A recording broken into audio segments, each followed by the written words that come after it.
ओम गंगातरङ्गरमणीयजटाकलापं गौरी निरन्तर विभूषित वामभागं नारायणप्रियमनङ्गमदापहारं वाराणसी कुलपतिं भज विश्वनाथं।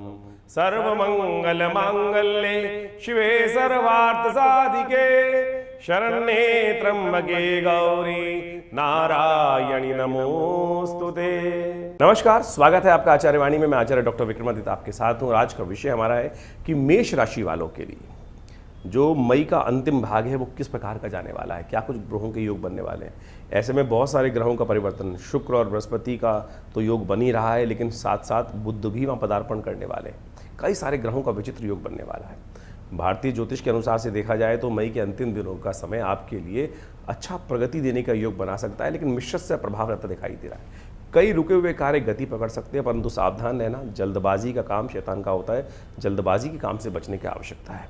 करियर और व्यवसाय के संबंध में बात करें तो कार्यक्षेत्र में कुछ नई जिम्मेदारियां मिलने के योग बृहस्पति के साथ शुक्र का परिवर्तन होने के साथ बन रही है।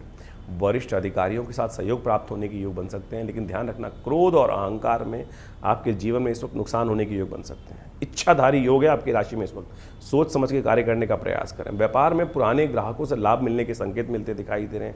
घर वाले जितने आपसे प्रसन्न रहेंगे उतना बढ़िया आपके लिए रहेगा। नौकरी बदलने का विचार मन में आ रहा हो तो जल्दबाजी ना करें, थोड़ा इंतजार करने का प्रयास करें। आर्थिक और धन की स्थिति में ग्रह नक्षत्रों के दृष्टिकोण से दिखाई देता है रुका हुआ धन प्राप्त करने की संभावना बन सकती है। अचानक थोड़े खर्चे बढ़ने के योग बन सकते हैं। विशेषकर घर में और वाहन में संबंधी संबंधों में कुछ पैसे ज़्यादा खर्च हो सकते हैं। थोड़ा निवेश सोच समझ के करने का प्रयास करें। इस वक्त द्वंद्व में फंसे दिखाई दे रहे हैं, समझदार लोगों का सहयोग लेने का प्रयास करें। प्रेम और परिवार के संबंध में ग्रह चर्चा यदि करें तो शुभ चर्चाएं मांगलिक कार्य को होने की शुरुआत होने के योग बनते दिखाई दे रहे हैं। जीवन साथी जितना प्रसन्न आपका उतना बढ़िया आपके लिए संबंध इस वक्त ग्रह दिखा रहे हैं। नौतपा चल रहा है। छोटी छोटी बातों में इस बात ध्यान रखें कि भावनात्मक तौर पर उतार चढ़ाव बन सकता है। जितना घर वाले आपसे प्रेम करेंगे, प्रसन्न करेंगे, उतना अच्छा होगा। स्वास्थ्य के दृष्टिकोण से मई का अंतिम समय थोड़ा सा परेशान कर सकता है। थकान, सिर दर्द, रक्तचाप संबंधी थोड़ी समस्याएं बढ़ने के योग बन सकते हैं। नींद पूरी लें, गर्मी से बचने का पूरा प्रयास करें। खान पान में थोड़ा तीखा और अधिक तला हुआ भोजन ना करें, अन्यथा परेशानी बढ़ सकती है। विद्यार्थियों के लिए ये समय विशेष तौर पर कुछ जो कॉम्पिटिटिव एग्जाम्स का समय चल रहा है उसके लिए मेहनत जितनी वही परिणाम अच्छा देने का योग बनाता दिखाई दे रहा है। इस वक्त ग्रह कहीं ना कहीं ध्यान भटका सकते हैं। बृहस्पति और शुक्र और बुध का योग चल रहा है, वो कहीं ना कहीं थोड़ा सा आपके संबंध ग्रह नक्षत्रों के दृष्टिकोण से मित्रताओं के साथ, मित्रों के साथ कहीं ना कहीं संबंध विच्छेद होने के योग बन सकते हैं। वो कहीं ना कहीं टाइम बर्बाद करने के योग बना सकते हैं। कुछ खास उपाय हैं जो दिन पर दिन करने चाहिए आपको, वो हम बताएंगे। अब दिन पर दिन ग्रहों की गणना किस प्रकार की रहेगी, क्या रहेगी, वो भी समझ लीजिए। सबसे पहले बात कर लेते हैं 21 मई की। 21 मई के दिन पंचांग की गणनाएं कहती हैं कि 21 जून को बृहस्पतिवार का अवसर है, पंचमी तिथि विद्यमान है और आपकी राशि के दृष्टिकोण से इस वक्त देखिए सर्वार्थ सिद्ध योग भी बना हुआ है।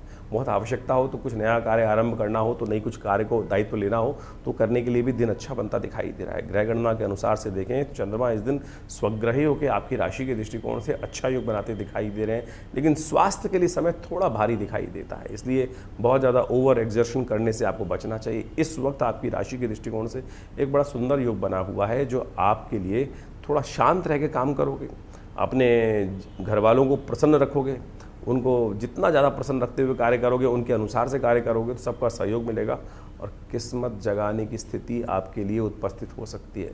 कन्या पूजन आपकी राशि के दृष्टिकोण से सबसे श्रेष्ठ उपाय इस वक्त है, अवश्य करने का प्रयास करें। ग्रहों की कृपा से रास्ता बनेगा। गुस्सा मत ज़्यादा करना। इन दिनों बहुत जल्दी परिवर्तन की ग्रह का बहुत जल्दी कार्य करने का मन कर रहा है। धीरे धीरे रे मना धीरे सब पूछो, इस बात का ध्यान रखते हुए कार्य करोगे तो बहुत अच्छा रहेगा। बात कर लेते हैं 22 तारीख की। 22 तारीख का दिन पंचांग जो जता रहा है, पंचांग की गणनाएं कहती हैं शुक्रवार का अवसर, षष्ठी और सप्तमी तिथि का एक साथ योग बन रहा है और सप्तमी इस दिन क्षय हो रही है और आपकी राशि के दृष्टिकोण से ग्रह गणना भी जो कह रही है वो भी आपको समझ लेना चाहिए। आपकी राशि के दृष्टिकोण से इस वक्त जो समय चल रहा है वो धीरे धीरे प्रगति की तरफ है। बहुत ज़्यादा छटपटाने से फ़ायदा नहीं है। इस वक्त मंगल आपका पूर्ण ताकत में है और मंगल आपको शक्ति बहुत ज़बरदस्त प्रकार से देता दिखाई दे रहा है। आपकी राशि में इस वक्त ग्रह गणना जो साफ साफ दिखा रही है वो विशेष तौर पर एक बात बताती है, हाजिर जवाबी बहुत है। लेकिन बुद्ध महाराज के अस्त होने के कारण से इस वक्त जो है वो कई बार क्या होता है, ट्यूबलाइट की तरह दिमाग चलता है। मन में आ रहा है सब कुछ, पता नहीं हाजिर जवाबी होने के साथ साथ क्या होता है कि कई जगह गलत बातों में सपोर्ट मिल जाती है, गलत बातों में आगे बढ़ जाते हैं। इसलिए थोड़ा जबान दबाकर काम करने का प्रयास करें, नहीं तो कहीं ना कहीं समस्याएं उत्पन्न होने के योग भी बन सकते हैं। इस वक्त शांति से चीज़ों को समझते हुए माँ दुर्गा की नित्य प्रति उपासना करें। देखिए शुक्रवार का अवसर है, भगवती महालक्ष्मी की उपासना, भगवती दुर्गा की उपासना आपके लिए इतनी कल्याणकारी है कि ये इस वक्त जितना आप उस तरफ जाएंगे तो बहुत अच्छा रहेगा।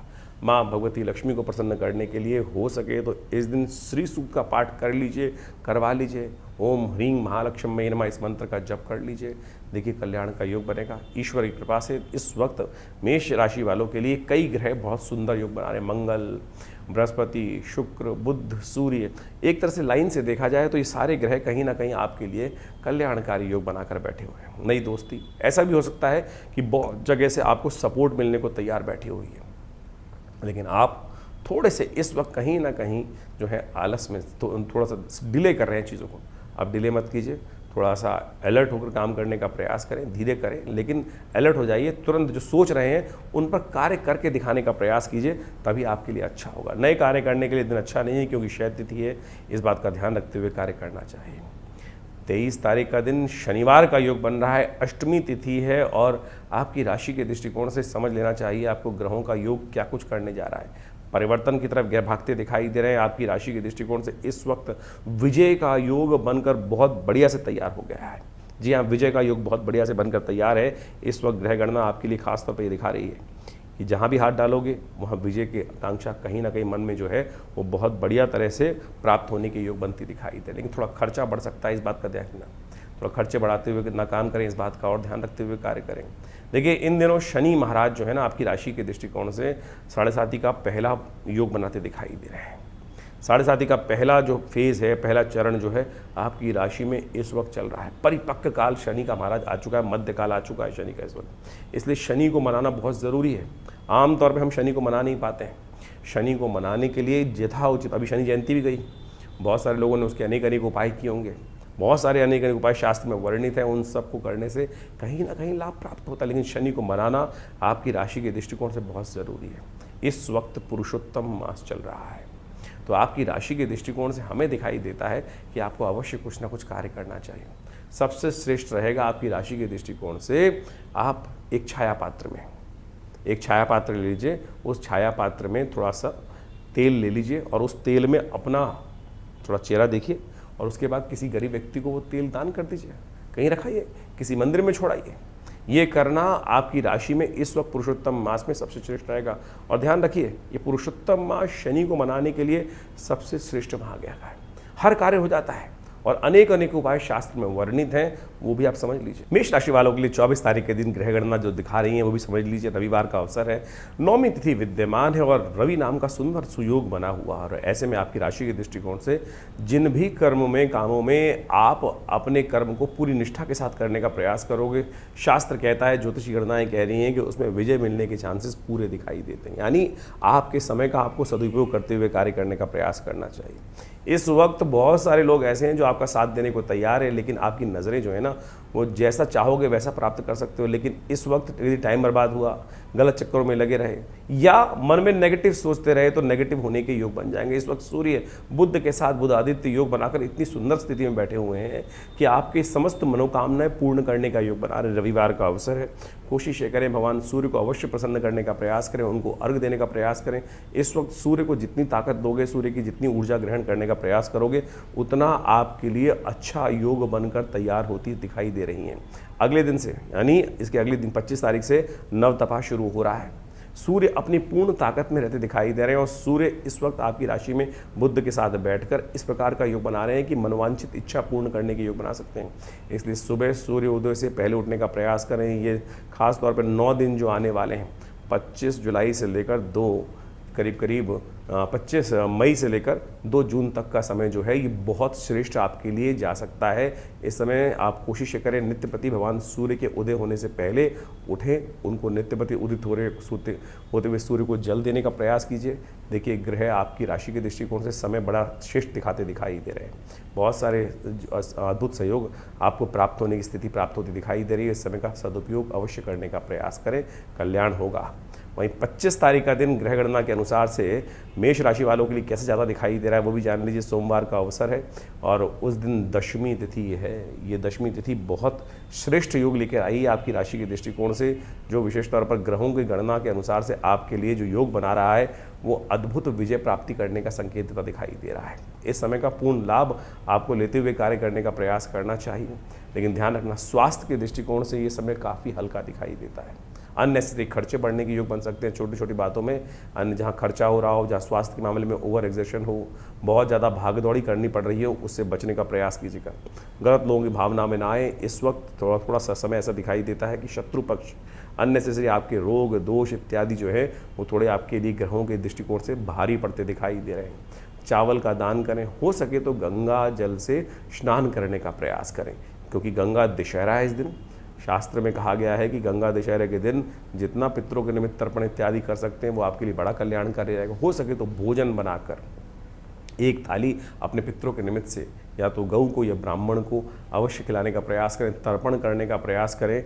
इस गंगा दशहरा पर आप अपने समस्त कष्टों को दूर करने का अद्भुत योग बना सकते हैं। गंगा दशहरा एक ऐसी अद्भुत तिथि है जिसमें जो पुण्य कार्य, शास्त्र कहता है दशम पापम हरति दशहरा, और इस बार जेठ के अधिक मास में जो गंगा दशहरा पड़ रहा है, बहुत लोगों की मान्यता है कि शुद्ध में लेना चाहिए, लेकिन बहुत सारे लोगों की मान्यता है कि गंगा दशहरा यदि अधिक मास में पड़ रहा हो तो वो ज़्यादा पुण्यदायक हो जाता है।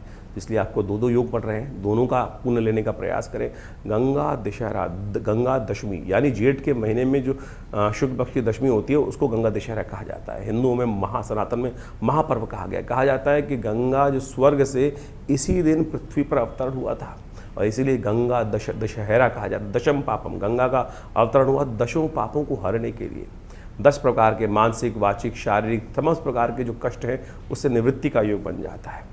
गंगा दशहरा की कथा शास्त्र के अंदर बड़े अद्भुत रूप से पौराणिक रूप में विद्यमान की गई है। पौराणिक कालों में कार्य के अनुसार से कहा जाता है कि सूर्यवंश में सगर नाम के एक राजा उपस्थित हुए थे। उनकी 2 रानियां थीं और उनके बहुत सारे पुत्र थे। भगवान शंकर को प्रसन्न कर कर उन्होंने वरदान प्राप्त किया और कहा जाता है उनके घर में 60,000 पुत्र हो, उनका वंश इतना बड़ा हो गया। और ऐसा जो है विशेष तौर पर इतना बड़ा वंश कहा गया उनको। एक रानी से 60,000 पुत्र हुए और एक रानी से एक पुत्र उत्पन्न हुआ। समय के अनुसार से चलता रहा बढ़िया। उनके मन में एक दिन भाव आया कि हम जो है अश्वमेध यज्ञ करें। अश्वमेध यज्ञ कहा जाता है महाराज सगर ने ही इस समस्त संसार में जितने सागर हैं उनको उन्होंने खुदवाया था, इसलिए सागर जो है जो नाम पड़ा उनसे ही पड़ता है। महाराज सगर ने अश्वमेध यज्ञ सुंदर रूप से कराया और अश्वमेध करने के उपरांत यज्ञ में क्या घोड़ा छोड़ने का नियम होता था। अपने वर्चस्व को स्थापित करने के लिए जहाँ जहाँ वो घोड़ा जाएगा वो सब उनके अधीन होते जाएंगे, इस प्रकार की परंपरा रही थी। तो कहा जाता है कि कपिल मुनि के आश्रम में वो घोड़ा इंद्र लेकर बांधा है। इंद्र को भय हो गया कि कहीं मेरे सगर महाराज इस यज्ञ को पूरा कर लेंगे तो कहीं ना कहीं इंद्रासन ना ले लें। तो जो सगर महाराज का घोड़ा था वो कपिल मुनि के आश्रम में जाकर बांधा है।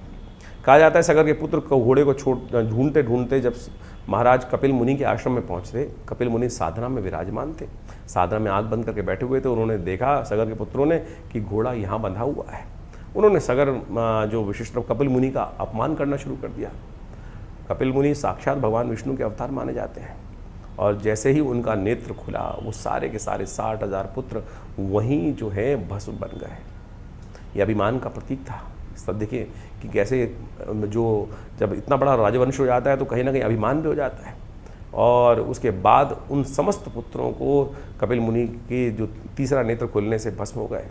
कहा जाता है उनके बाद 3 पीढ़ियाँ उन पुत्रों की जो अस्थियाँ थी उनको किसी प्रकार से तर्पण प्राप्त हो, शांति प्राप्त हो, उसके लिए कार्य करते रहे।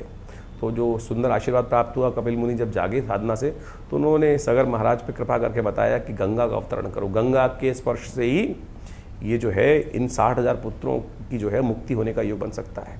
तो कहा जाता है उसके बाद 2 पीढ़ियाँ लगातार महाराज सगर की गंगा को मनाती रही।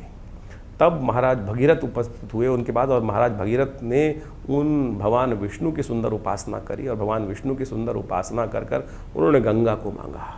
गंगा को मांगने के बाद कहा गया कि गंगा जब पृथ्वी पर अवतरण होंगी तो ये वेग पृथ्वी सह नहीं पाएगी।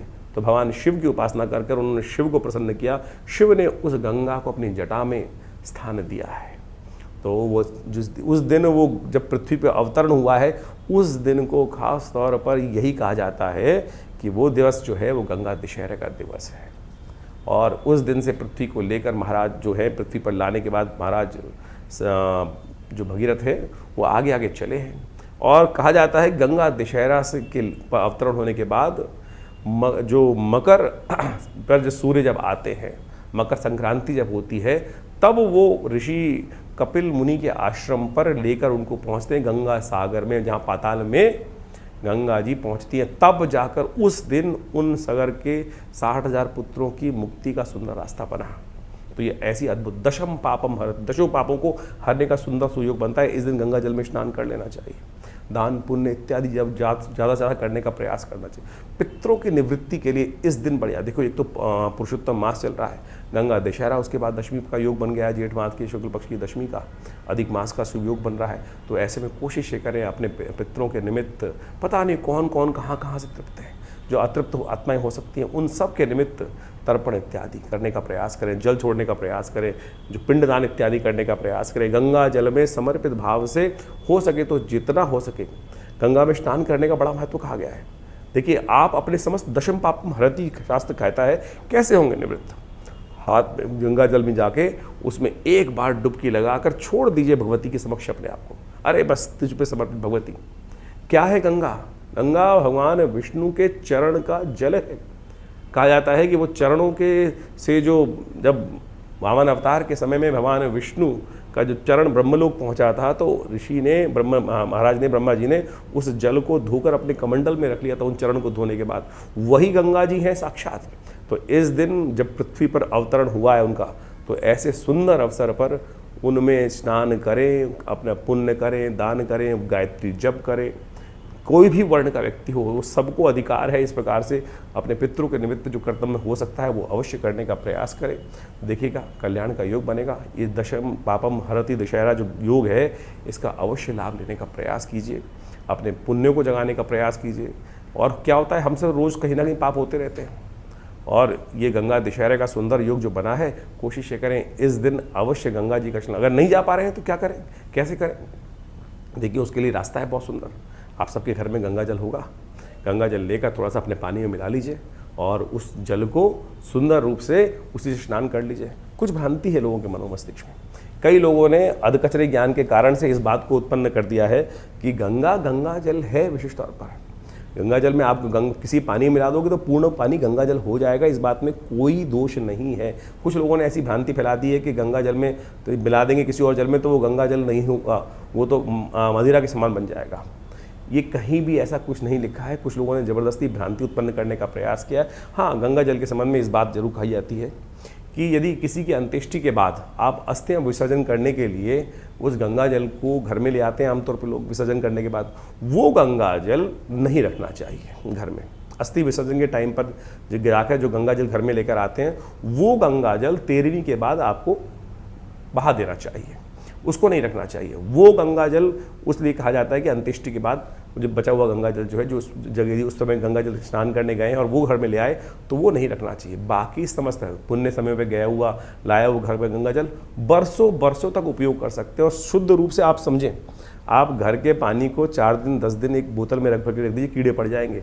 गंगा जल का ऐसा अद्भुत महात्म है, उसके अंदर ऐसा अमृत है, भगवान विष्णु के चरणारविंद से निकला हुआ वो जो जल है, जो कहा जाता है कि उसमें कभी कोई कीड़ा नहीं पड़ता। 10-10 क्या 100-100 साल तक लोग उठा के रखे होंगे, आपके बहुत 20-20 साल 30-30 साल तो आपको रखे हुए हो गए होंगे गंगा जल को अपने घर में। कभी उसमें कीड़े पड़ते देखे आपने? ये अमृत है जो वास्तविक तौर पर आपको समझाया जाता है। तो इसको अब अवश्य इस गंगा दशहरा पर इस पुण्य को कमाने का प्रयास करें। छोटे छोटे उपाय हैं। अपने घर में पूरी तरह से गंगा जल से हल्का सा छींटा दें, माँ गंगायै नमः इस मंत्र का जप करते हुए विशेष तौर पर अपने घर पे छींटा दें। सब लोगों को, बच्चों को कहें गंगा जल से स्नान करने का प्रयास करें। और भी नहीं मिलता है, कोई दिक्कत नहीं है, उसके भी रास्ते बता देते हैं। मानस पूजा, आँख बंद करके मंदिर में बैठ जाइए, भगवान के मंदिर में, और वहाँ जाकर ध्यान से पहुँच जाइए। ध्यान के द्वारा गंगा जल में स्नान कीजिए। कभी अमेरिका बैठा है कोई, कैसे जाएगा? नहीं आ सकता। वहीं बैठ, स्नान कर, आंख बंद करके बैठ और गंगा जल में ध्यानपूर्वक सूक्ष्म शरीर के द्वारा ध्यान करिए कि गंगा के साक्षात तट पर आप विराजमान हैं। ओमकार का जप करते हुए, भगवान शिव का ध्यान करते हुए, ओम नमः शिवाय का, ओम नमो भगवते वासुदेवाय का मंत्र जप करते हुए वहीं गंगा जल में ध्यान से स्नान कीजिए, वही पुण्य प्राप्त होगा। मानस पूजा का उतना ही पुण्य प्राप्त होता है जितना प्रत्यक्ष किए गए कर्म से, और मानस पूजा सबसे श्रेष्ठ कही गई है। तो मनसा वाचा कर्मणा, इस प्रकार से तीनों रूप से कर्म करने का प्रयास करें। भगवान की कृपा से आपके जो कष्ट है वो दूर होंगे, पुण्य की जागृति होगी। पहला कर्म जो है मानसिकी है, तो मानसिक तौर पे भी यदि आप इस दिन इस कार्य को कर लेंगे तो बहुत शुभ प्राप्ति के योग बन जाएंगे। तो मेष राशि वालों 26 तारीख की ग्रहगणना भी समझ लीजिए, उससे पहले पंचांग की स्थिति समझे। मंगलवार का अवसर है, एकादशी तिथि विद्यमान है, उदया तिथि के रूप में एकादशी, और इस एकादशी को विशेष तौर पर कहा जाता है कमला पुरुषोत्तम एकादशी।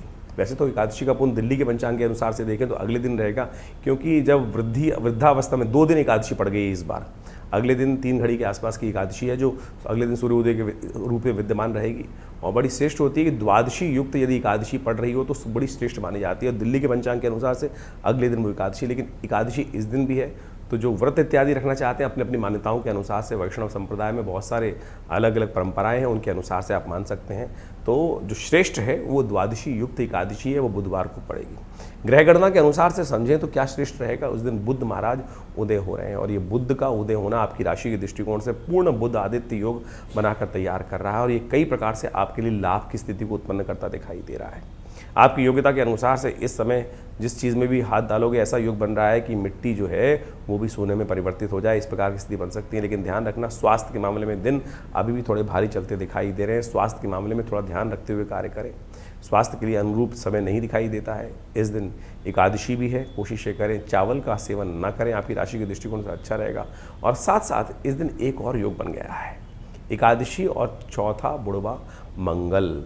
हनुमान जी की सुंदर उपासना करने का प्रयास करें। 26 तारीख को मंगलवार जो पड़ रहा है वो जेठ का मंगल पड़ रहा है, जेठ के अधिक मास का मंगल पड़ रहा है, चौथा बुढ़वा मंगल पड़ रहा है जेठ का। इस बार 8 बुढ़वा मंगल पड़ रहे हैं, बड़े मंगल पड़ रहे हैं। बड़ा सुंदर सुयोग लेकर ये समय उपस्थित हुआ है। ऐसे में देखिए काल गणना बड़ी विचित्र चल रही है। इस समय ग्रहों के अनुसार से मंगल पूर्ण ताकत में, शनि महाराज अपने पूर्ण रुद्र रूप में चल रहे हैं। राशियों के दृष्टिकोण से देखा जाए तो शनि से थोड़ा सा आगे मंगल चल रहे हैं, और ये समय बड़ा विप्लवकारी माना जाता है। साथ में जेठ का अधिक मास भी चल रहा है। ज्योतिष की गणनाओं के अनुसार से जेठ का अधिक मास आपसी वैमनस्व को बढ़ाता है, आपस में अशांति का वातावरण आने के योग बनाता है। चाहे वो देश हो चाहे लोग हों, कहीं ना कहीं स्थिति मनोमस्तिष्क में नेगेटिव होती जाती है। ईर्ष्या से लोग किसी दूसरे का अहित करने की तरफ जाते हैं। और ग्रह गणना में देखें इस वक्त बुध, बृहस्पति और शुक्र भी एक साथ चल रहे हैं। ये गणना कहीं भी ठीक नहीं है। मंगल राशि के दृष्टिकोण से पूर्ण ताकत में दुस्साहस करने की तरफ प्रवृत्ति जा सकती है, इसलिए अपने आप को बचा के रखने का हमको यथाउचित भाव से प्रयास करना चाहिए। चौथा बुढ़वा मंगल है, ये बड़ा पुण्य का समय है। एकादशी के साथ ये योग पड़ रहा है।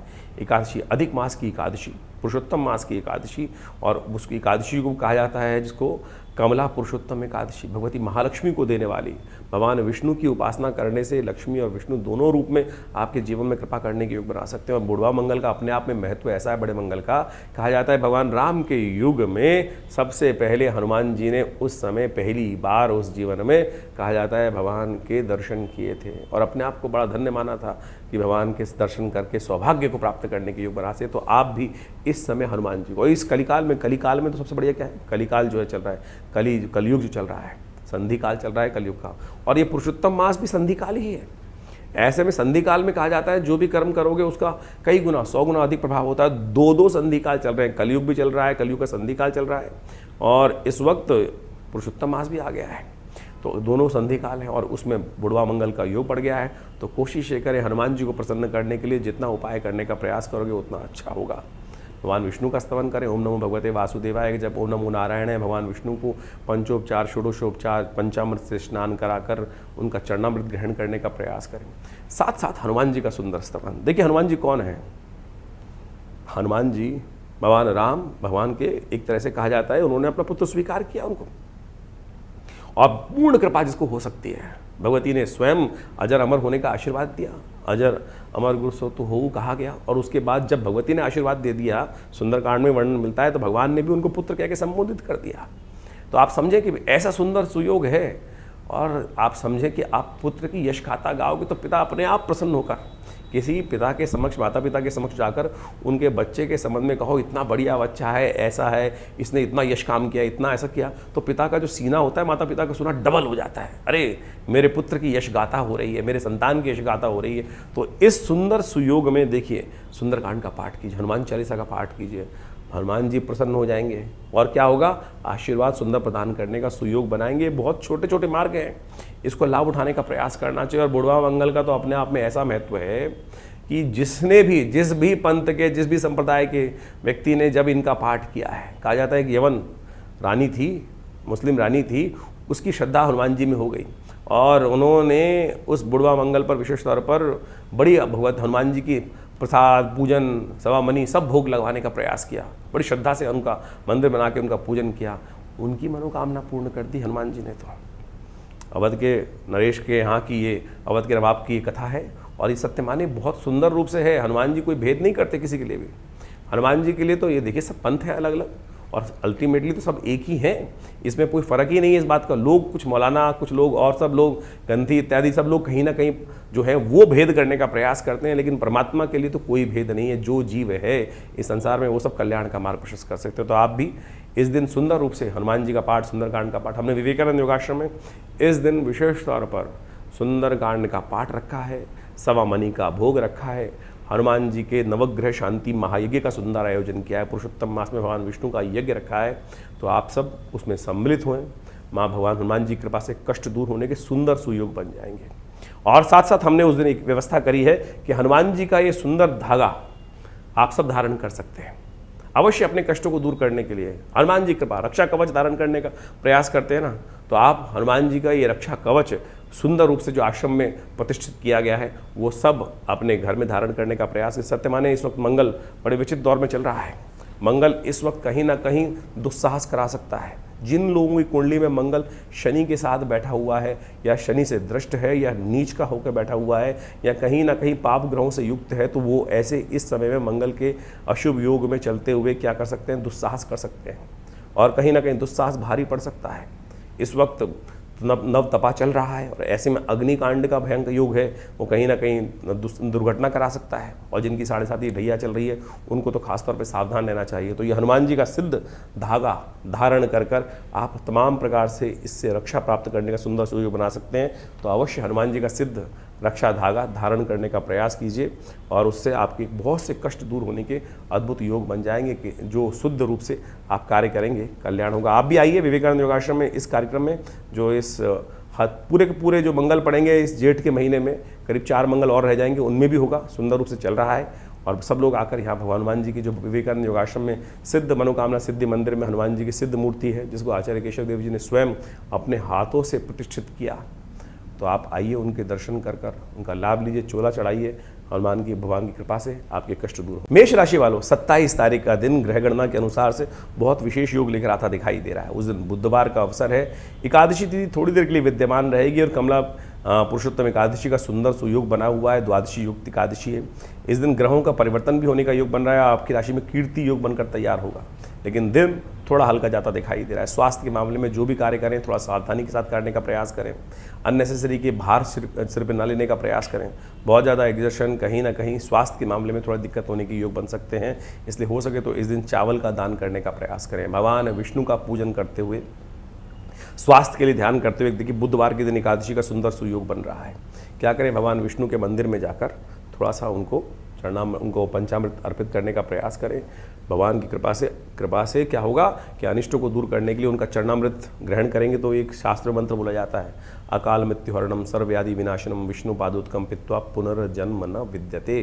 तो इसको ग्रहण कर लेने से आपके जीवन के बहुत से कष्ट दूर हो जाएंगे और जो ग्रह आपका थोड़ा हल्का है उसको ठीक करने का सुंदर सुयोग बन जाएगा। तो अवश्य इस दिन भगवान का चरणामृत उनको पूजन करके ग्रहण करने का प्रयास करें और एकादशी का सुंदर व्रत करने का प्रयास करें। हनुमान जी की कृपा से, भगवान की कृपा से आपके समस्त, कोई और व्रत रखो ना रखो, कम से कम एकादशी का व्रत शास्त्र के दृष्टिकोण से आपको अवश्य रखने का प्रयास करना चाहिए। इस कलिकाल में एकादशी का व्रत, भगवान विष्णु का व्रत समस्त अनिष्टों को दूर करने वाला माना जाता है।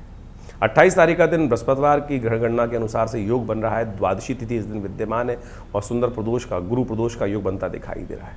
ग्रह गणना के अनुसार से आपके ग्रह पॉजिटिव हो रहे हैं, बुध अब जब जाग चुके हैं और बुध के जागृत होने से आपकी राशि के दृष्टिकोण से एक नया परिवर्तन लाभ के योग में, देखिए गजकेसरी योग बना हुआ है आपकी राशि में, बृहस्पति से जो है पूर्ण दृष्टि प्राप्त कर बहुत सारा आपकी राशि में ऐसा योग बन रहा है कि आपको पूर्व ज्ञान होता दिखाई दे रहा है। इस समय दाव लगाने के लिए समय अपनी बुद्धि के अनुसार चलने की, दूसरे की बात ना माने, अपनी बात मानकर कार्य करने, अपने मन की बात सुनते हुए कार्य करने की ज़रूरत है, तो आपके लिए बड़ा श्रेष्ठ योग बनता दिखाई दे रहा है।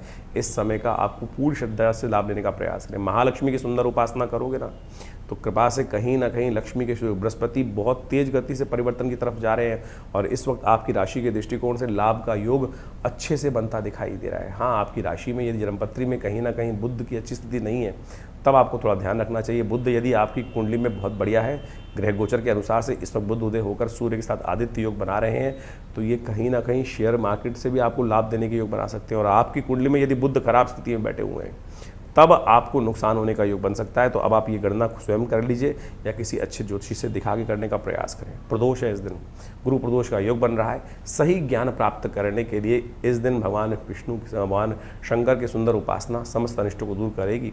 हो सके तो दूध से शाम के समय भगवती का, भगवान शंकर का, भगवती का दोनों का अभिषेक करने का प्रयास करें। शाम के समय प्रदोष काल में इस कार्य को करने से अनिष्ट दूर होने के योग बनेंगे। 29 तारीख का दिवस शुक्रवार का अवसर, त्रयोदशी तिथि उदया तिथि के रूप में विद्यमान है और ग्रह नक्षत्रों के दृष्टिकोण से यदि मेष राशि वालों के लिए देखा जाए तो अद्भुत योग बन रहा है। एक त्रय ग्रह योग बन के तैयार हो रहा है आपकी राशि में। 3 परम शुभ ग्रह एक साथ युति बना रहे हैं। परम शुभ ग्रह बृहस्पति उच्चाभिलाषी ग्रह चल रहे हैं, बुध अपने घर में जा रहे हैं, शुक्र के साथ योग बना रहे हैं। तो 3 बड़े शुभ ग्रह आपके पराक्रम भाव में बैठकर आपकी राशि के दृष्टिकोण से एक अद्भुत योग बनाकर तैयार कर रहे हैं। इस वक्त इस समय का पूर्ण लाभ आपको लेने का प्रयास करना चाहिए, चाहे पर्सनल लाइफ हो, चाहे किसी भी तरह से और योग बन रहा हो। गजकेसरी योग वैसे बना हुआ है आपकी राशि के दृष्टिकोण से और बृहस्पति के साथ 2 परम शुभ ग्रह इस वक्त विद्यमान होकर आपकी राशि में बहुत सुंदर स्थिति उत्पन्न करते दिखाई दे रहे हैं। कहीं ना कहीं बुद्धि से नए रास्ते प्राप्त होते हैं, रिलेशनशिप में नई जान आती दिखाई दे रही है। मंगल भी बहुत शुभ होकर आपकी राशि में बैठे हुए हैं। बस 7.5 का एक नेगेटिव प्रभाव चल रहा है, वो कहीं ना कहीं इस वक्त शनि ही आपके केवल फेवर में नहीं चलते दिखाई दे रहे हैं। बस उनको मनाने का आपको यथोचित भाव से प्रयास करना चाहिए। एक काम करें, इस दिन विशेष तौर पर थोड़ा हरी दाल लेकर, जो साबुत मूंग होती है उसको लेकर किसी पक्षी को डालने का प्रयास कर लीजिए। आपकी राशि के दृष्टिकोण से बहुत शुभ योग बनेगा। और किसी को भी हित करने का प्रयास न। आमतौर पर क्या होता है, कई बार चलते चलते हम ऐसे ही पत्थर मार देते हैं, किसी जीव को लग जाता है। कोई भी ऐसा कार्य ना करना है इस वक्त, किसी को भी तंग करने का प्रयास मत करना, नहीं तो ग्रह शुभ देने की जगह अशुभ करने का योग बना लेंगे। इस वक्त इतना ध्यान रख के कार्य करने का प्रयास करें। ग्रह बहुत अच्छे चल रहे हैं और आपकी राशि के दृष्टिकोण से कहीं ना कहीं लक्ष्मी कृपा प्राप्ति के योग पूरी तरह से बनते दिखाई दे रहे हैं। दाव लगाने का सुंदर स्थिति आपकी राशि में उत्पन्न होती दिखाई दे रही है। 30 तारीख शनिवार का अवसर, चतुर्दशी तिथि विद्यमान है और साथ साथ सत्य व्रत भी इसी दिन किया जाएगा। बहुत सारे लोग मन में शंका होती सत्यव्रत कब करें, तो तमाम राशि वाले समझ सकते हैं कि इस दिन सत्यव्रत करने का योग। मेष राशि वालों के लिए ग्रह गणना कैसी है, थोड़ा बंधन युक्त ग्रह दिन चलता दिखाई दे रहा है। मनोमस्तिष्क में खुलकर काम करने से थोड़ी दिक्कत आती दिखाई दे, द्वंद्व कहीं ना कहीं उत्पन्न होता दिखाई दे रहा है। कारण है उसका कि आपकी राशि के दृष्टिकोण से कहीं ना कहीं महंगा खर्चा अधिक बढ़ने की स्थिति बनती दिखाई दे रही है। चीज़ों को आप जो है ऐसे ही जाते दिखाई दे रहे हैं। इस वक्त मन में कहीं ना कहीं द्वंद्व भावना, इधर जाऊं कि उधर जाऊं, किसी की एडवाइस लूं कैसे लूं, तो कहीं ना कहीं हर चीज़ में ओवर कैलकुलेटिव होने के योग बनते दिखाई दे रहे हैं। अरे थोड़ा सा बैलेंस होकर चलने का प्रयास कीजिए। कहीं ना कहीं जो है बहुत सारे पाप पुण्य के बीच में कहीं ना कहीं फंसते दिखाई दे रहे हैं। इस वक्त मन थोड़ा परेशान कर चलता दिखाई दे रहा है, मन को साधने की ज़रूरत है। और शनि की 7.5 जो चल रही है वो कहीं ना कहीं थोड़ा सा अनिष्टकारी योग बनाती दिखाई दे रही है। सत्यनारायण भगवान से बढ़िया कोई उपाय हो नहीं सकता है। इस दिन कोशिश करें भगवान सत्यनारायण की सुंदर उपासना करने का प्रयास करें। हो सके तो पीपल के पेड़ के पास जाकर एक काला धागा, इस प्रकार का काला धागा लीजिए। ये काला धागा ले जाकर इस वक्त एक काला धागा ले जाकर पीपल के चारों तरफ बांध दीजिए। आपकी राशि के दृष्टिकोण से बड़ा श्रेष्ठ उपाय रहेगा। और उसको बांध कर थोड़ा सा काले तिल वहाँ डाल दीजिए, दीपक तिल के तेल का दीपक वहाँ प्रज्वलित कर दीजिए। और साथ साथ कहा जाता है शनिवार के दिन तो अवश्य पीपल का पेड़ के आगे पूजन करने का प्रयास करना चाहिए। बाई चांस सत्यव्रत भी है और हो सके तो भगवान विष्णु की सत्यव्रत की पूजा कथा सुनने का प्रयास करें। भगवान की कृपा से आपकी जो साढ़े साथी का अनिष्ट प्रभाव चल रहा है वो भी कहीं ना कहीं रक्षा देने के सुंदर सुयोग बनाएगा आपकी राशि के दृष्टिकोण से। 31 तारीख का दिन रविवार का अवसर है, पूर्णिमा तिथि इस दिन विद्यमान है और उदय पूर्णिमा का योग बन रहा है। पूर्णिमा जो उदयकालीन में आ गई है उसका सुंदर सुयोग बनकर तैयार है। सत्यवत तो पिछली देर हो गया क्योंकि रात्रि में पूर्णिमा का योग बन रहा था, लेकिन थोड़ी देर के लिए उदयकालीन में इस दिन पूर्णिमा विद्यमान है, तो पुण्य पूर्णिमा का जो पुण्य है इसी दिन रहेगा। पुरुषोत्तम मास में विशेष तौर पर ध्यान देने की जरूरत है। ग्रह गणना समझ लीजिए पहले क्या है। इस वक्त ग्रह गणना आपकी राशि के दृष्टिकोण से मेष राशि वालों के लिए देखी जाए तो थोड़ा दिन हल्का दिखाई देता है। आकांक्षा बहुत रहेगी, ये चाहूँ, और कहीं ना कहीं दिल पे चोट लगती दिखाई दे रही है। बहुत सारे लोगों के बाह्य रूप देखकर कहीं ना कहीं मन पे चोट लगता दिखाई दे रहा है। मौसम गर्म है बहुत ज़्यादा, आप गर्म मत होइए। बाहर तो बहुत तप रहा है, नौतपा चल रहा है।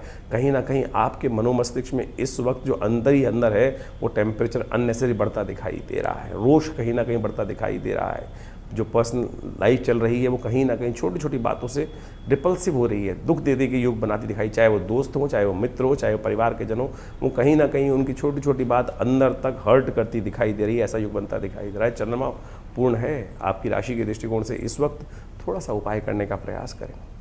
सूर्य भगवान को चंद्रमा दूध युक्त अर्घ देने का प्रयास कीजिए, ये बड़ा शिष्ट रहेगा। और ध्यान रखिए पुरुषोत्तम मास की जो पूर्णिमा आती है, ये जेठ की जो पूर्णिमा है पुरुषोत्तम मास की पूर्णिमा है जो 31 तारीख को पड़ रही है, इस समय में एक कार्य विशेष करना चाहिए। कहा जाता है पुरुषोत्तम मास अपने पितरों की तर्पण के लिए, पुत्रों के ऋण से निवृत्त होने के लिए सबसे श्रेष्ठ माना जाता है। वैसे तो कहा जाता है पूरे के पूरे 30 दिन तक अवश्य अपने पितरों के निमित्त तर्पण इत्यादि करना चाहिए, यज्ञ इत्यादि करना चाहिए, क्योंकि ये काल जो है यज्ञ के लिए, कथा के लिए, तर्पण के लिए ही, पितरों के निमित्त करण करने के लिए सबसे श्रेष्ठ माना गया है।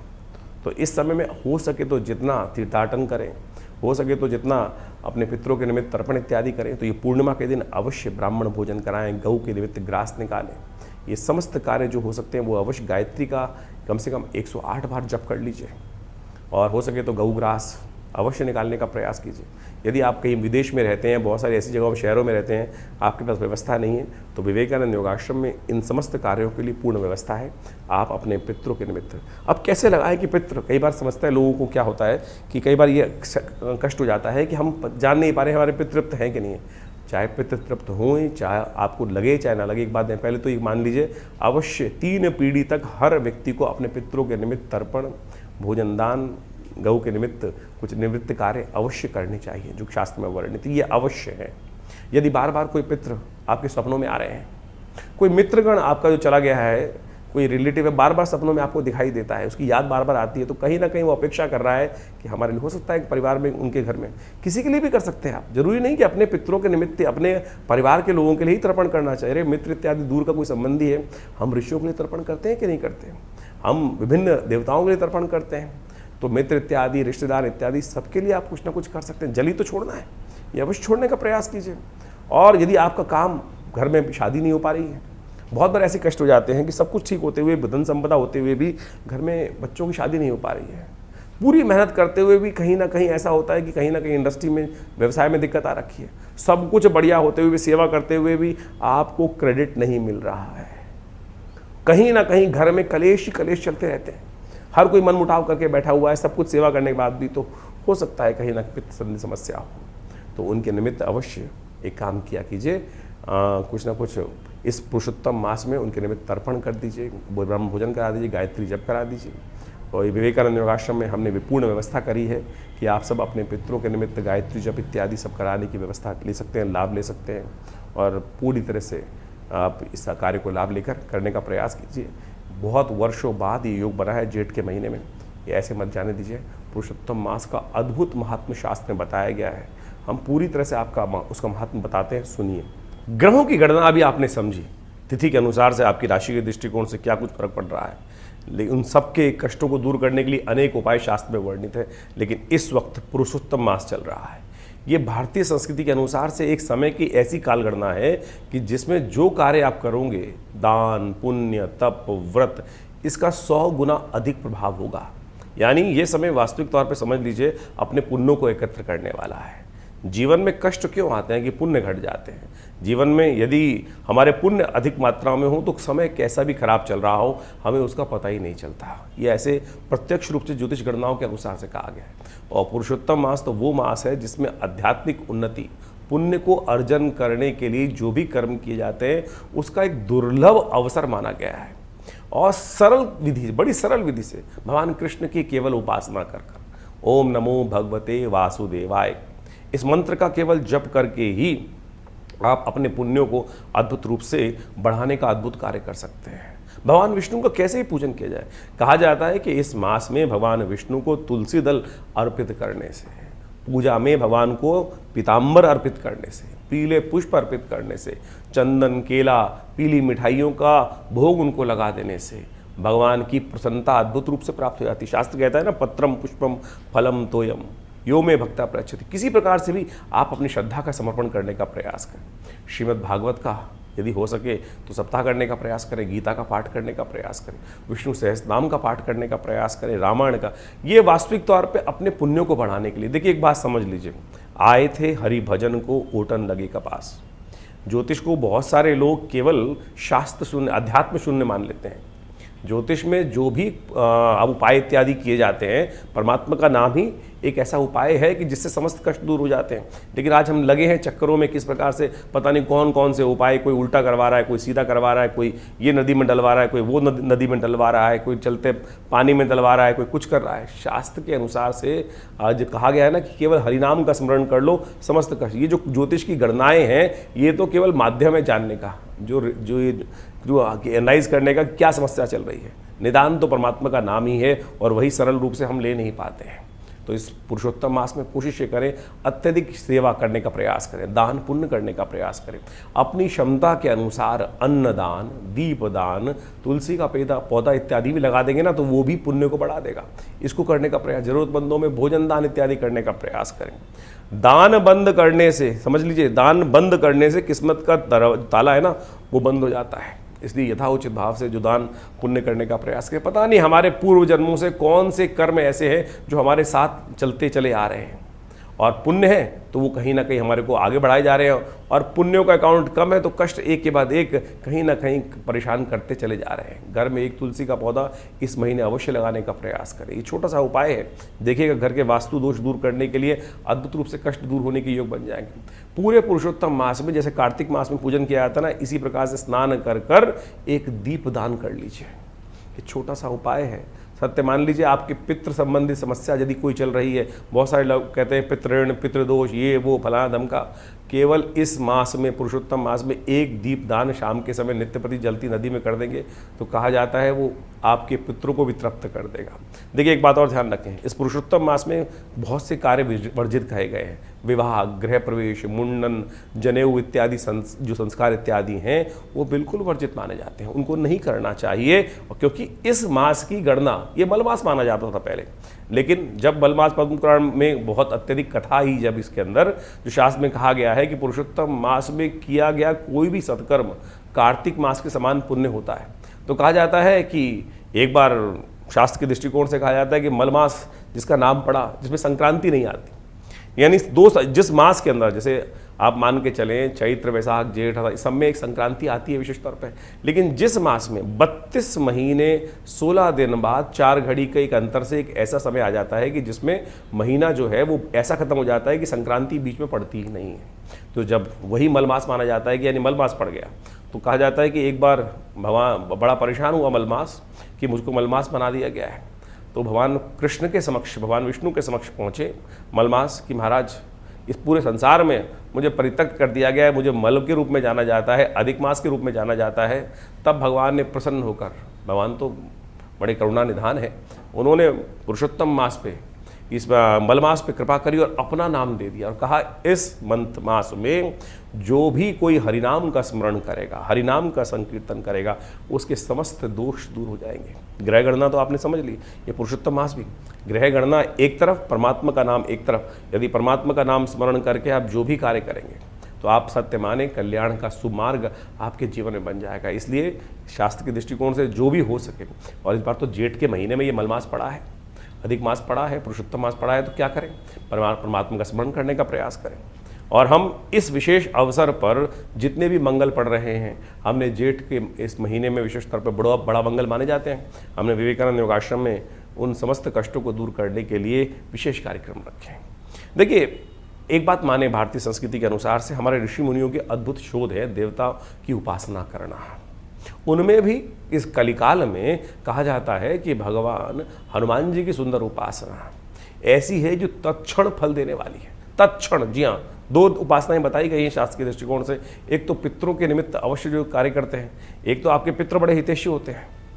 और ऐसा मत मान लीजिए, बहुत सारे लोग तथाकथित तौर पे ऐसा समझ लेते हैं कि पितृ किसी की मृत्यु हो गई तो वो समय खत्म, उसको कुछ कार्य नहीं है। अरे कहीं नहीं जाते, 3 पीढ़ी तक वो आपके पास ही रहते हैं, सब कार्य देखते हैं, अपेक्षा करते हैं कि ये कोई हमारे लिए करते हैं कि नहीं करते कार्य।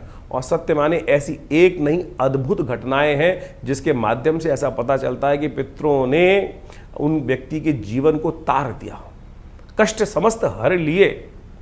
यहाँ तक कि भारतीय शोध विज्ञान के जो ऋषि गण हुए हैं उन्होंने ही इसके बारे में नहीं लिखा है, बाहर के राइटर्स ने, एनी बेसन ने, डब्ल्यू लेडबीटर ने ऐसी ऐसी पुस्तकें लिखी हैं जिसके माध्यम से आपको समझ में आना चाहिए कि वो पिता जो दिव्य आत्माएं हैं, दिवंगत आत्माएं हैं, वो अद्भुत रूप से कष्टों को दूर करने के लिए आती हैं। एक इनविजिबल हेल्पर नाम से किताब लिखी, हमारे आश्रम से किताब छपी है जिसका नाम है प्रेतात्माओं से मिली है। ऐसी अद्भुत रहस्य की बातें हम लोगों ने उसमें लिखी हैं, शोध की बातें लिखी हैं कि कैसे वो दिवंगत आत्माएं आती हैं और हमारे के जीवन में बहुत सारे कष्ट दूर करके चली जाती हैं। एक व्यक्ति हमारे आश्रम पे आए, बहुत वर्ष पुरानी बात है, मैं बहुत छोटा था, पिताजी के साथ में बैठा हुआ था। फरीदाबाद से एक व्यक्ति आया और उसने पिताजी के समक्ष अपनी बात रखी कि महाराज मुझे ऐसे ऐसे मेरे भाई, जिसकी बड़े भाई की मृत्यु हो गई थी, और वो सपने में आकर कुछ भाव बता के गया है। पिताजी ने कहा पूरी बात बताओ क्या हुआ। महाराज मैं ऐसे सो रहा था एक दिन, और सोते हुए क्या हुआ कि मुझे ऐसा लगा कि भाई आवाज़ दे रहा है, उठ जल्दी उठ भाई। उसकी भाई की मृत्यु हो गई थी और आवाज़ आई उसको भाई की, भाई उठ जल्दी उठ, घर में चोर आए हुए। वो खट से उठा और उसने देखा, इसे उठ के, पुराने ज़माने की बात है, करीब 30-35 साल पुरानी बात बता रहे हैं आपको हम, और खटपट हुई होगी। तो क्या हुआ कि वो जो बाहर थी भैंस इत्यादि बंधी हुई थी, उसको खुली भैंस मिल गई, और जैसी खटपट हुई होगी, उठा होगा, तो वो चोर भाग गया। यानी भैंस जो उसको चुरा के ले जा रहे थे जो लोग, वो छोड़कर भाग गए। उसको कुछ दिन बाद फिर वही सोते हुए आभास हुआ कि भाई की आवाज़ आ रही है कि भाई चिंता मत कर। उस बड़े भाई की एक बेटी थी जिस शादी योग्य थी, और छोटा भाई बड़ा परेशान था कि अब पैसे है नहीं इतने, शादी कैसे करूँगा।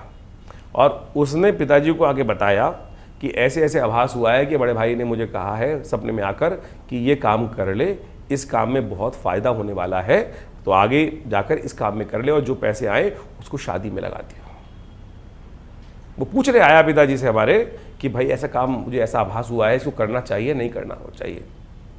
पिताजी ने पूरा गणनाएं देख के कहा अगर पितर आपके आए हैं और आपके समक्ष इस बात का सानिध्य कर रहे हैं तो आपको ये कार्य अवश्य करना चाहिए। सत्य मानिए उसने वो कार्य किया। अब हम यहाँ वो बताना नहीं चाहते कौन सा कार्य वो करता था, लेकिन सत्य माने उससे उसको लाभ हुआ। तो आपके पितृ आपके सबसे बड़े हितैषी हैं, उनके निमित्त ये कार्य हमको अवश्य करना चाहिए। तो समझ लीजिए भगवान हनुमान जी महाराज और पितृ इत्यादि आपके सबसे हितैषी है, तो उनके निमित्त जो कार्य कर सकते हैं अवश्य करने का प्रयास करो। इस जेठ के महीने में तो बड़ा जो मंगल पढ़ते हैं, मुड़वा मंगल पढ़ते हैं, तो अद्भुत योग लेकर आते हैं। हमने उसके लिए विशेष तौर पे कार्यक्रम बनाए भी हैं, बहुत सारे यज्ञ इत्यादि चलते हैं। पितरों के निमित्त भी इस जो अधिक मास है, पुरुषोत्तम मास है, इसमें हमें गायत्री जप, ओम नमो भगवते वासुदेवाय, इसको अवश्य करने का प्रयास करना चाहिए। सत्य माने अगर आपका ये ऋण निवृत्त, पितृदोष नाम की कोई चीज़ नहीं होती है, पितृ ऋण जरूर होते हैं, और पितृ ऋण से यदि हमारे जीवन में निवृत्ति हो जाए तो सत्य माने आधा भार कट जाता है। और साथ साथ हनुमान जी का स्तवन यदि हम कर लें तो आपके बहुत सारे कष्टों को दूर करने का सुंदर सुयोग बन सकता है। तो इस जो करीब करीब 2.5 साल बाद ये पुरुषोत्तम मास आया है, साथ में जेठ के महीने में आया, वर्षों बाद ऐसा योग बना है, तो इसको जाने मत दीजिए। जितना हो सकता है पुण्य कार्य करने का प्रयास करें। सत्य मानिए आगे आने वाली ग्रह गणना जो दिखाई दे रही है इस वक्त, बृहस्पति और शुक्र का जिस प्रकार का योग बना हुआ है, वो कहीं ना कहीं आप हर व्यक्ति के मन में द्वंद्व उत्पन्न करता दिखाई दे रहा है। और इस वक्त स्थितियां ऐसी हैं कि मनोमस्तिष्क 2 बार भागों में बटे हुए हैं, और अभी 1 तारीख के बाद से तो बृहस्पति महाराज उच्च के होने जा रहे हैं, महत्वपूर्ण परिवर्तन लाने का योग बना रहे हैं। ग्रह अपना शुभ और अशुभ फल बनाते हैं, योग बनाते हैं। लाभ और हानि उनको होती है जिनके पुण्य कम ज़्यादा होते हैं। तो इसलिए अपने यथाउचित भाव से पुण्यों को बढ़ाने का प्रयास करें। यदि ग्रह थोड़े हल्के भी होंगे ना, तब भी वो समय आपको पार करके ले जाएगा। और ग्रह बहुत अच्छे चल रहे हो और किसी व्यक्ति के पास पुण्य ही ना हो तो फिर क्या मिलेगा उसको। तो इसलिए ये न कि न प्रकारेण संसार में अपने पुण्यों को हमें बढ़ाने का प्रयास करना चाहिए। बहुत सारे लोग तथाकथित तौर पर आपके बरू मस्तिष्क में कुछ प्रश्न चिन्ह डाल देंगे, कटाक्ष उपस्थित करने का प्रयास करेंगे, सदमार्ग पर चलने को रोकेंगे, तो उन भ्रांतियों में ना फंसें। इस संसार में, तुलसी संसार में भांत भांत के लोग, पुण्य होगा तो अच्छे लोगों के साथ जुड़ जाओगे, और नहीं तो इस संसार में हर शाख पे ऐसे बदमाश बैठे हैं जो आपके लिए कहीं ना कहीं गड्ढे खोद के तैयार कर रहे हैं। और जब वक्त खराब आता है तो व्यक्ति उस पर फंस जाता है। और वक्त सही हो तो आप समझे, तुलसी बाबा ने जिस प्रकार से रामायण में कहा है ना, बिन हरि कृपा मिल ही नहीं संता। हरि कृपा कब होती है? जब हमारे पुण्य जागते हैं। तो इसलिए इस समय में आप कोशिश ये करें, पुण्य जगाने का प्रयास करें, ज्योतिष को इसी प्रकार समझने का प्रयास करें। नहीं तो फिर दुकान है, नग बेचने की दुकान ज्योतिष नहीं होनी चाहिए। मंत्र जप आप स्वयं करें। हम समस्त चीज़ें आपके समक्ष बड़े खुलकर बताने का प्रयास करते हैं, शास्त्र विधि के अनुसार से बताने का प्रयास करते हैं। इस ज्योतिष को पौराणिक मत के अनुसार से ही समझें। समस्त ज्योतिष के निदान, पंचांग, ये सब जितनी भी चीज़ें हैं वो पुराणों के साथ, अध्यात्म के साथ, भारतीय वेद विज्ञान के साथ जुड़ी हुई हैं। तो इसी प्रकार से वो समझने का प्रयास करें। आज हर दूसरा आदमी ज्योतिष के साथ जुड़कर अनेक अनेक प्रकार से अपने अपने कहीं बहुत अनेक कितने उपाय कोई करा रहा है। कोई वास्तु ठीक कराने में लगा हुआ है, कोई कुछ ठीक कराने में लगा हुआ है। हम वास्तु की बात भी इस बात करना हम चाहते हैं, इस बारे में बताना चाहते हैं कि लोग आज आते हैं और 5-5 लाख, 2-2 लाख, 4-4 लाख की चीज़ों को बताकर और पता नहीं कैसे कैसे वास्तु को ठीक करने का प्रयास करते हैं। भारतीय संस्कृति में गृह प्रवेश जब करते हैं तो सबसे पूजन जब करते हैं, सबसे गृह आरंभ करते हैं, तो सबसे पहले वास्तु शांति कर दी जाती है। वास्तु शांति हो गई और उसके बाद फिर वास्तु दोष कैसे रह सकता है? अगर किसी विद्वान ब्राह्मण ने, पंडित जी ने आपके घर में वास्तु गृह आरंभ करते वक्त वास्तु शांति करा दी और उसके बाद आपने गृह प्रवेश के टाइम पर भी वास्तु को स्थिर कर लिया, फिर कैसे आपके जीवन में, आपके घर में कोई इस प्रकार के दोष हो सकते हैं? इसलिए इन भ्रांतियों से हटें। और बहुत सारे लोग 3 पैर के मेंढक, 4 पैर के मेंढक और पता नहीं क्या क्या कौन कौन सी चीज़ें घर में लगा के ला देते हैं। हमने तो ऐसा देखा है कि बहुत सारे, जो इतना बड़ा आदमी उतना ज़्यादा लोगों को उसको बनाने के लिए बहुत सारे जो हैं शातिर लोग कहीं ना कहीं घूमते रहते हैं। एक व्यक्ति मेरे आश्रम पे आए बहुत साल पहले, मुझे याद है, पता वो, मैंने बोला क्या करते हो? ये हवन में आए थे, रविवार के सुबह हवन में। बोले जब हम वास्तु दोष ठीक करते हैं लोगों का। मैंने क्या करते हो? कुछ वीडियो दिखाए उन्होंने, पता नहीं छत पे जाकर कौन सा एंटीना लगा रहे थे, कोई कुछ और लगा रहा था, कोई कुछ और लगा रहा था, लोहे की किस किस प्रकार की चीज़ें।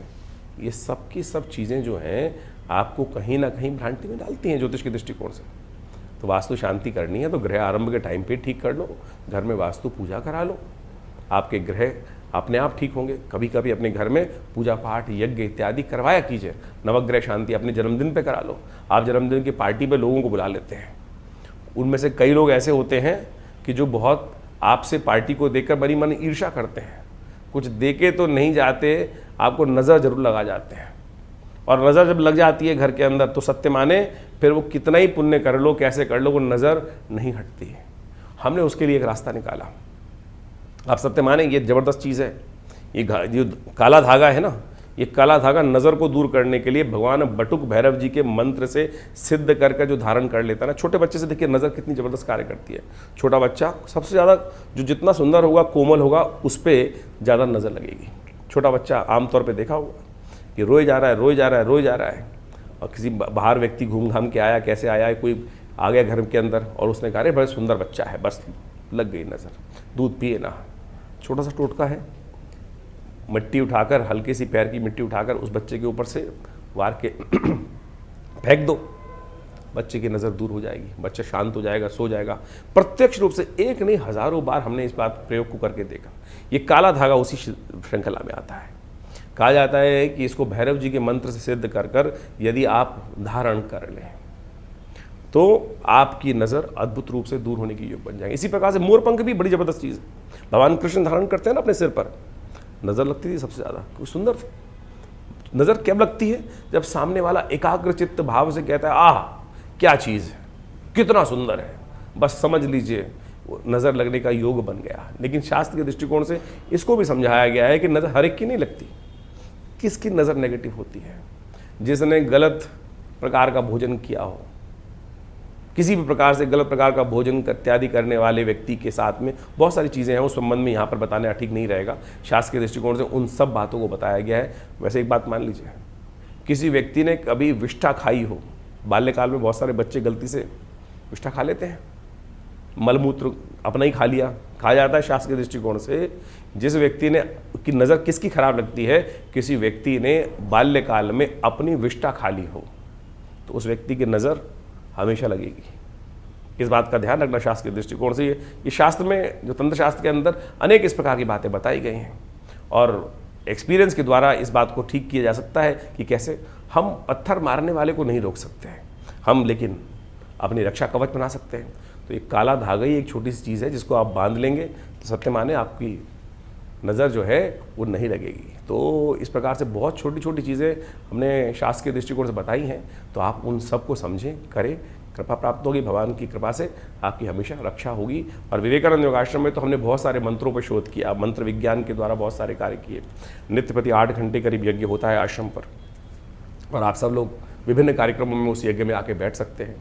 और इस पुरुषोत्तम मास में हम पितृ शांति के निमित्त पूरे 1 महीने तक पितरों से निवृत्ति, जो कष्ट पितृण से निवृत्ति के लिए गायत्री का एक विशेष यज्ञ रख रहे हैं। आप अपने पितरों के निमित्त गायत्री के उस यज्ञ में भाग ले सकते हैं, अपने नाम से करा सकते हैं। पूरी व्यवस्थाओं को जानने के लिए आप फ़ोन पे संपर्क साध सकते हैं। दिल्ली में विवेकानंद योगाश्रम बड़ा अद्भुत प्रकार से कार्य कर रहा है। गौ सेवा कार्य नित्य प्रति चलता ही है, नित्य प्रति 8 घंटे यज्ञ चलता है। और विवेकानंद हॉस्पिटल प्राकृतिक चिकित्सा, योग, आयुर्वेद के संबंध में एक पूरा करीब पिछले 50 सालों से आश्रम कार्य कर रहा है। भारत सरकार के पैनल पर है, दिल्ली गवर्नमेंट के पैनल पर है, और बहुत सारे लोग आकर, चाहे वो कमर दर्द है, चाहे वो सर्वाइकल पेन है, चाहे वो ब्लड प्रेशर है, चाहे वो शुगर है, एंजाइटी डिसऑर्डर्स हैं, नींद न आने की बीमारी हैं, इन सब में विभिन्न मुद्राओं के द्वारा, योग के द्वारा, औषधि विज्ञान के द्वारा, प्राकृतिक चिकित्सा के द्वारा, बिना किसी औषधि के भी हम धूप मट्टी पानी प्राकृतिक चिकित्सा के द्वारा बहुत सारी बीमारियों को ठीक करने के लिए यहाँ बाहर दिल्ली में कार्य कर रहे हैं। 2 एकड़ में बड़ा संस्थान है विवेकानंद हॉस्पिटल योग आश्रम, और बहुत सारी शोध पुस्तकें लिखी हैं, करीब 50 से 60 पुस्तकें लिखी गई हैं। इन सब कार्यों को लगातार लोगों के समक्ष रख रहे हैं। आप भी आइए, जुड़िए हमारे साथ। विभिन्न कार्यक्रम जो समय समय पर होते हैं, हम आपके साथ, उनके साथ आश्रम में आकर जुड़ सकते हैं। माँ भगवती की कृपा, और सबसे बड़ी कृपा, सबसे बड़ी चीज़ जो है, माँ भगवती का अद्भुत दिव्य श्री विग्रह विद्यमान है विवेकानंद योगाश्रम में, जो 500 साल पुराना है। जी हाँ, 500 साल पुराना दिव्य श्री विग्रह, जो मुल्तान से, पाकिस्तान में मुल्तान से एक व्यक्ति लेकर आया। और आज हमारा सौभाग्य है कि इतना दिव्य श्री विग्रह भगवती का हमारे विवेकानंद योगाश्रम में आचार्य केशव देव जी के द्वारा आज से करीब 65 साल पहले प्रतिष्ठित किया गया। तो आप भी आइए, उनके दर्शन कीजिए। 500 साल पुराने भगवती के श्री विग्रह के, दिव्य श्री विग्रह के, तो उनकी कृपा से हजारों लोगों ने अपनी मनोकामना पूर्ण करी है। आप भी उनके सानिध्य में बैठकर यज्ञ इत्यादि करें।